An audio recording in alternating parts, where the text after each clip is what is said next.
Welcome to the Community Forum. My name is John Gogliettino and I'm your host.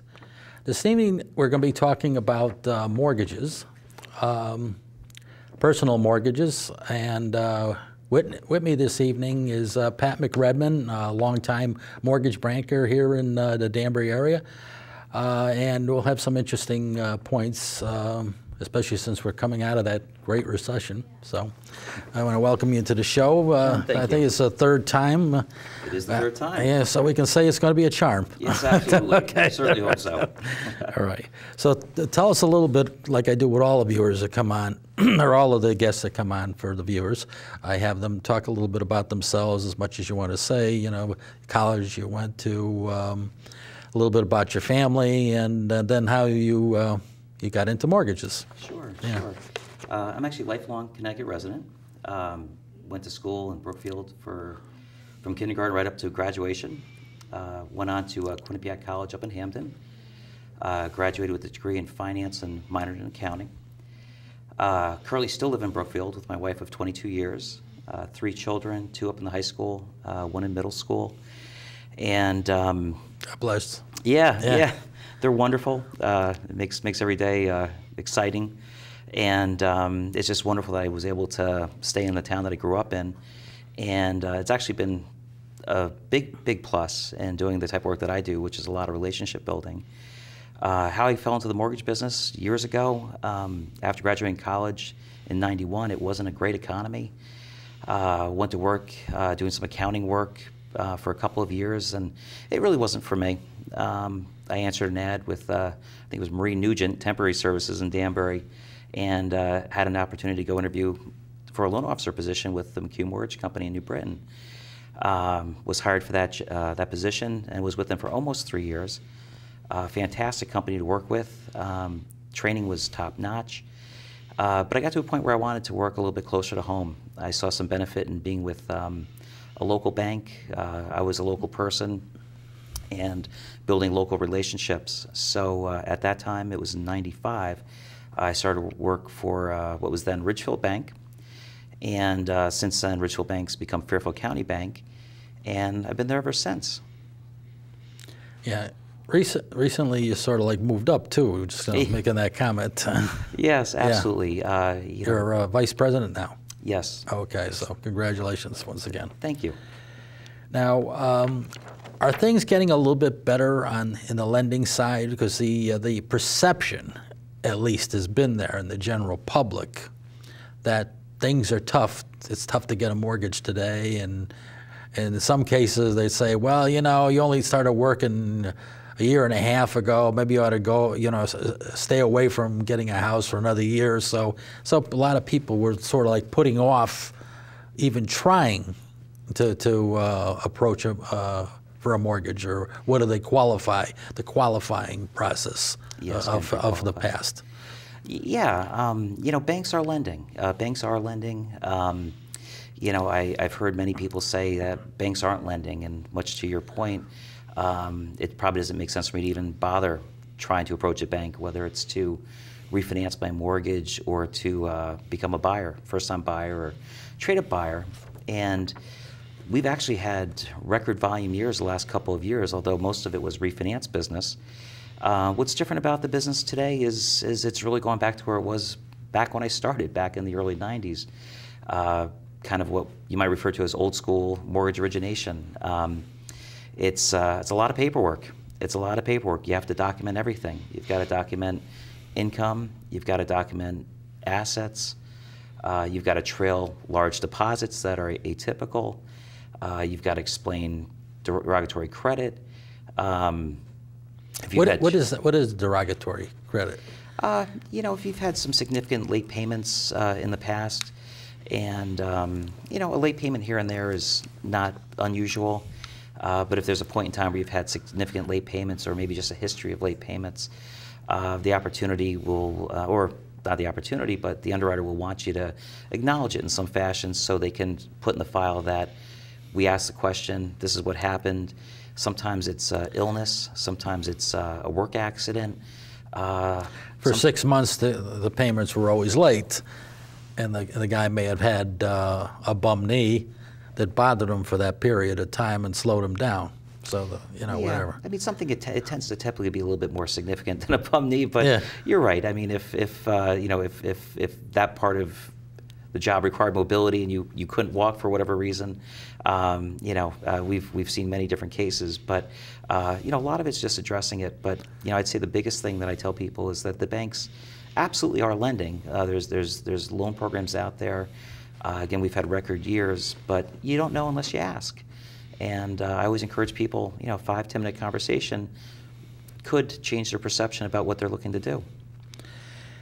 Now, mortgage rates go up and down, but the idea is trends and also the perspective of, the last 20, 30 years. Where are we right now? I think we're in a good spot, pretty much so, right? You're still, we're not going to talk specifics because they do vary up and down, but, any comments about mortgage rates in general? Oh, sure. Yeah. I mean, mortgage rates are really at their all-time lows that I've experienced in my professional relationship back in really about this time last year is where they started to hit the lowest rates, lowest percentages that I've had the ability to work with. That being said, back in April and May of this year, rates started to rise. They're about 1 to 1.5% higher than where they were this time last year. That may sound significant, but they're still lower than where they were a couple of years ago. And this is really just an opportunity to grab into a rate that you just may not see again for some time. So if you've been putting off, maybe this is the time to do it.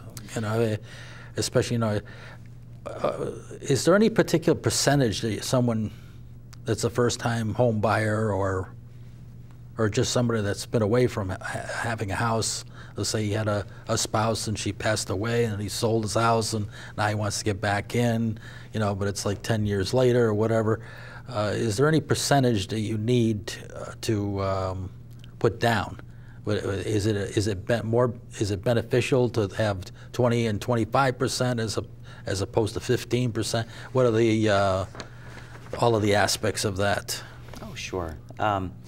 Believe it or not, even after all that we've gone through in the housing market, there is currently 100% financing programs that are available.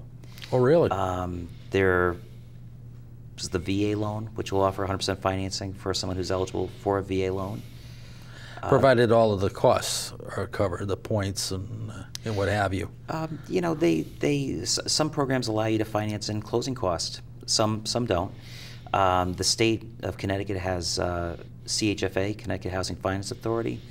That's the state's first-time homebuyer program, and there's a couple variations on that program that will allow for not only 100% financing, but also loans to include down payment. Down payment and closing costs, rather. FHA loans are available with as little as 3.5% down. That's not restrictive for someone who's a first-time home buyer. Just you can't have 2 FHA loans at one time, and that home that you're buying will need to be your primary residence. Conventional loan products, your Fannie Mae and Freddie Mac products that many people are familiar with, are available with 5% down. So there's quite a bit of financing available with lower down payments. Now, the negative to that is you'll have additional costs with your loan because now you have mortgage insurance. PMI is mortgage insurance. FHA is mortgage insurance. The VA guarantee is mortgage insurance. So you've got the opportunity to put less dollars down, but you're paying extra a month for that insurance. For that insurance. And when does that go away, generally speaking? 10%, 20%? With 20% down, you don't have any insurance with the majority of the conventional products. If you have PMI, generally you'll need to have that PMI for at least 2 years, and then your loan balance will have to be 78% of what you originally, of your original appraised value, if it was a refinance or a purchase. FHA is at a point where if it hasn't happened already, it will not go away any longer. So the PMI product is actually much more attractive if you're able to use it because it's less expensive and it will go away at some point in time. Now, the old-fashioned pre-approval, is that still around? And is that a good idea to still pursue that, especially like that example I gave you about someone that's been out of the housing market for a while or whatever? Absolutely. You know, I think before you even contact a real estate agent, before you even surf the web and find the house that you fall in love with, you should contact a lender. You know, and speak to somebody who does this and can advise you on what you can qualify for. You know, some people will ask the question, what's the most I can qualify for? Others will just say, can I qualify for a certain dollar amount, and kind of get a sense of what would work. Programs have changed a lot. It's definitely a little tougher to get a loan than it was a couple of years ago. But by engaging a mortgage professional early on, and again, I would say even before you call the real estate agent, you can get a couple of things accomplished. You can find out where you stand right now, and then you could also find out if you're not able to do what you want to do now, how do you get there? Can you get there in 3 months? Can you get there in 6 months? And a lot of people will take that first step, and it's really the best way to go. Being pre-qualified is different from being pre-approved. A pre-qualification is something that most mortgage professionals can do in a matter of 5 to 10 minutes by phone. It's really just taking information provided by the borrower. What's the difference between that and pre-approved? You actually have a house on Cherry Street, let's say. Then you can say you're pre-approved, that you know the particulars in general, or does it have to be money down and then you're pre-approved to go to a certain point? Now, you know, one of the things that's always been interesting in this business is that there's really no definitive requirement for one person's pre-approval could be another person's pre-qualification. You know, in my opinion, pre-qualification is really just an opinion. You've spoken to somebody, they've probably looked at your credit, should have looked at your credit, may or may not have met with you, may or may not have looked at pay stubs and maybe some assets, but it's really their opinion. You know, I think that you should be able to afford this price range. What we do at Fairfield County Bank is we do have a full pre-approval program that we'll put somebody through where we'll treat it exactly as a mortgage application as though they found a property. We'll collect income documentation, asset documentation, pull credit, and we'll fully underwrite the loan.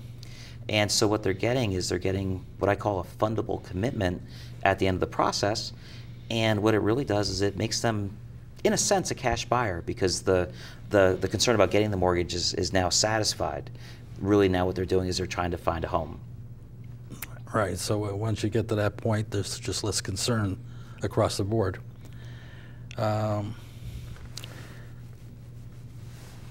There's a comment here about new loan programs. I think we've already touched about it, or at least touched on that, right? I think you were talking at one point in time when we were off camera about 9-year mortgage program that goes 9 years, or?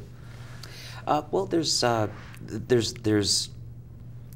some hybrid or ARM programs I think maybe you might be referring to. Right. And yeah, you know, with rates having risen recently, that 1 to 1.5% we spoke about, suddenly some folks that might have been looking for a 30-year fixed loan are considering variable rate mortgage products.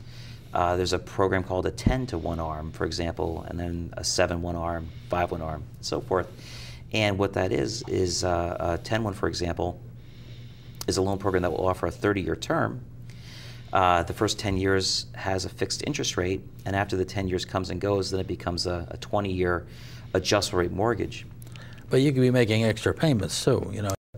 Have let's say you have it for a couple of years, you have a bonus that comes in, you put that towards it, and it reduces the amount. Yeah, well, more the reason why somebody would take a 7-1 or a 10-1 ARM is that the initial rate is lower than that of a 30-year fixed. So if the person buying the home, you know, the average loan used to be about 6 years. I think it's a little bit less than that now. May actually become more than that as so many folks are locked into lower rates. But you know, the benefit to the borrower is that they can have a lower rate for that 5-year, 7-year, or 10-year period. And to your point, you're right. They can start to accelerate the principal if they chose to. But more likely what ends up happening is the person will refinance that loan at some point, or sell that property to move up or move down. So they're assuming a little bit of risk on their side because they don't know if they'll still have that property when that loan becomes a variable rate. But in the meantime, they could save quite a bit and have a payment closer to what they originally thought they were going to be able to close on in the first place. What are you seeing now as far as activities? Is there like a little bit of a mix? We were having some conversation before.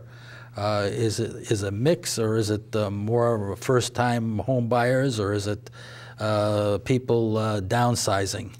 What would you say is the most prominent? I would think there's a lot of people that are downsizing, and a lot of pent-up demand from people that have said, well, not yet, and now they're starting to think, I better jump in now, or I may not get the best rate. Well, yeah, I mean, maybe the mix I'll talk about first is really the mix between purchases and refinances. The last couple of years were very heavy refinance years. That was the bulk of the business that we were handling. This year, we've moved into greater than 50% purchase business. If you were to look at our current pipeline, greater than 50% of the transactions currently being worked on are purchases. Pre-approvals find their way into that category as well. So that's the good news. People are in the market. Houses are selling. Activity is up. As far as the mix between who's buying, I probably have more first-time home buyers that I'm personally working with right now. And then the opportunity to trade up is really terrific right now. You might sell your current home for a little bit less, but you'll probably be able to buy that next house for a similar percentage less. So if you're trading up, you really are potentially saving quite a bit more. And that's more what I see. I haven't noticed a tremendous amount of downsizing, but I think that's certainly happening at this time. I just don't think in as great of numbers. Like, that has happened. It goes in waves, I guess. I'm just not seeing it in this wave, I guess. and also, those folks may not be contacting us for mortgages. They might be, buying their trade-down home with cash. Well, that's true. They're cash buyers. Yeah. Yes. Some do's and don'ts when preparing to apply for a mortgage. I think one of the most important things is to really understand what's on your credit report. Credit reports are so important for so many reasons. How often should one do a credit report, especially since they're contemplating purchasing a home? Whoever's sitting there and go ahead. There's a lot of services out there where you're able to request your own credit report and can review it for accuracy. The credit reports that we use are going to give us different information in many cases than the credit report that an individual would receive. People are told maybe not to pull their credit excessively or have people check their credit excessively because it will start to reduce your credit score.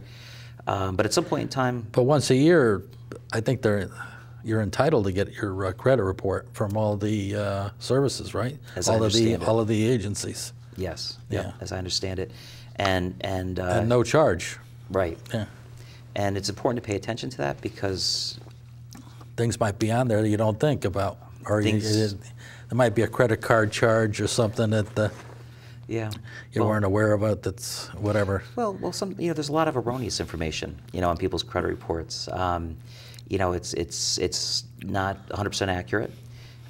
You see it often in cases where you have a father and son with the same name. You'll have cross credit, and if you have the opportunity to address it right away, it really hopefully won't be a problem when you come to find your house or if you're ready to refinance.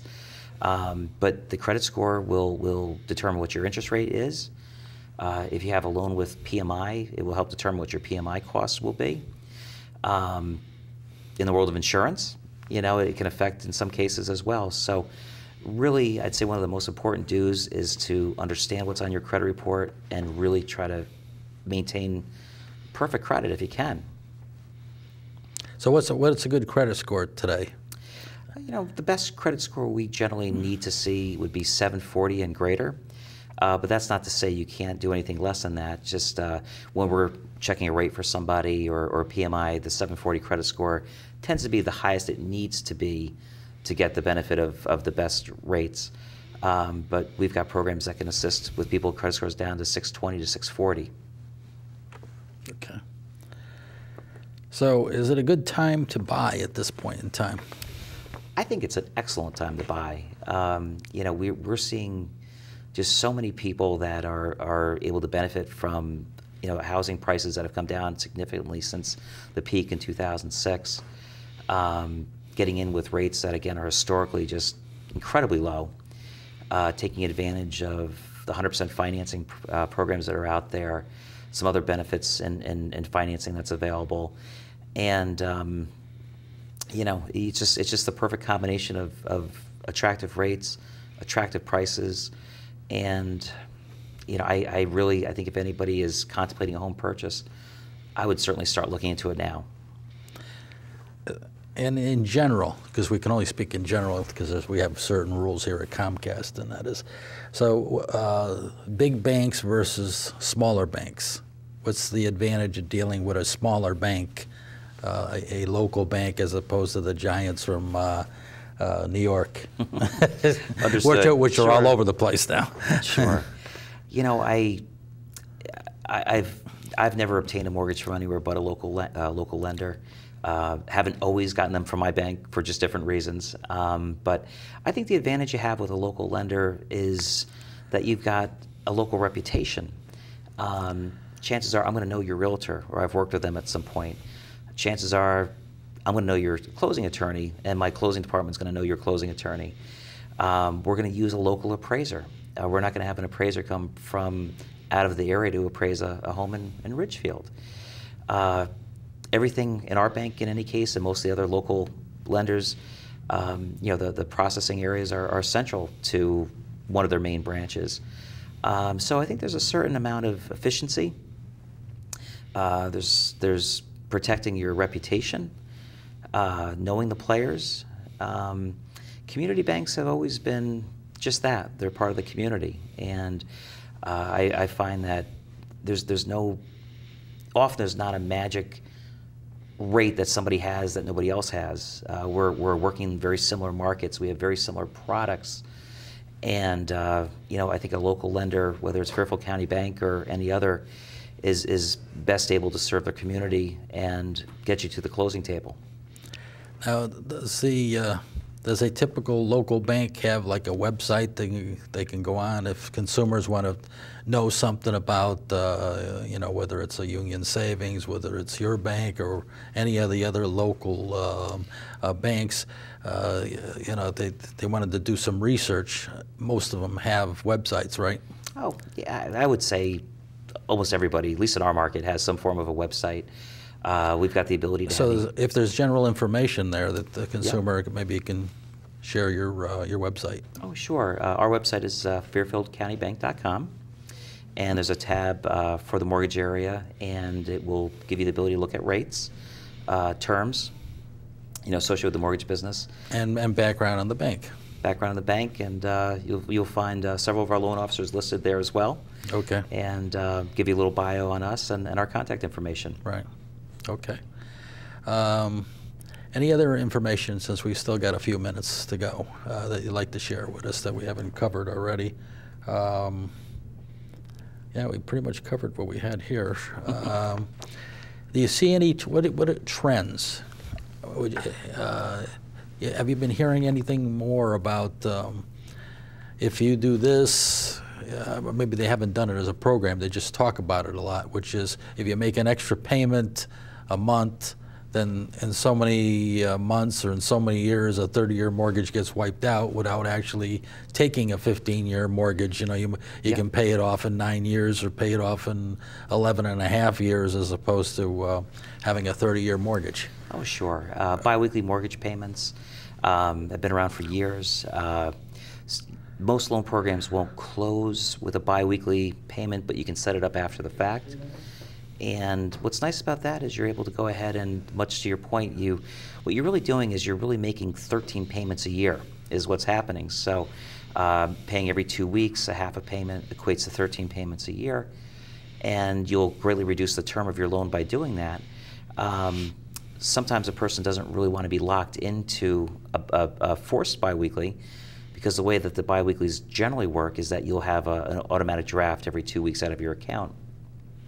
For people in that situation, we just recommend making an extra payment during the course of the mortgage, or taking your payment, dividing it by 12, and just adding a little bit extra every month, so you can actually manage it yourself as well.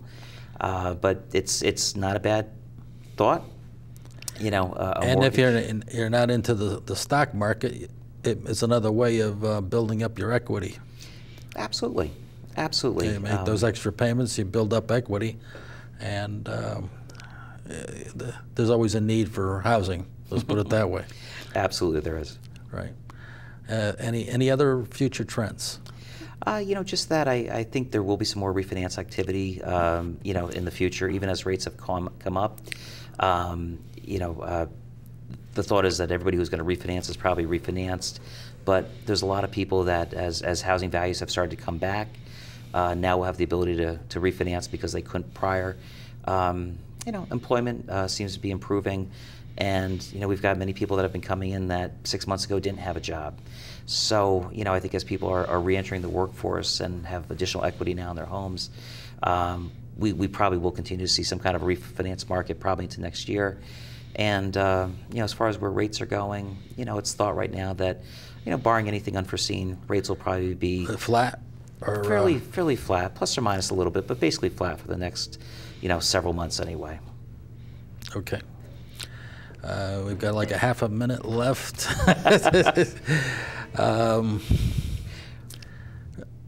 Well, I guess I would just like to thank you for having me here. We go way back. I started in Fairfield County Business Club back in '95, and I think you were a member at that point. You were one of the founding members, if I recall. So I've been kicking around a few years there. Absolutely. All right. So anyway, I want to thank you for coming on the show. Very interesting thoughts. Oh, my pleasure. I appreciate the opportunity. And I want to thank the viewers for tuning in the Community Forum. Tune in next week, same time, same station, and I'm sure we'll have another interesting program. Good night for now, and we'll see you then.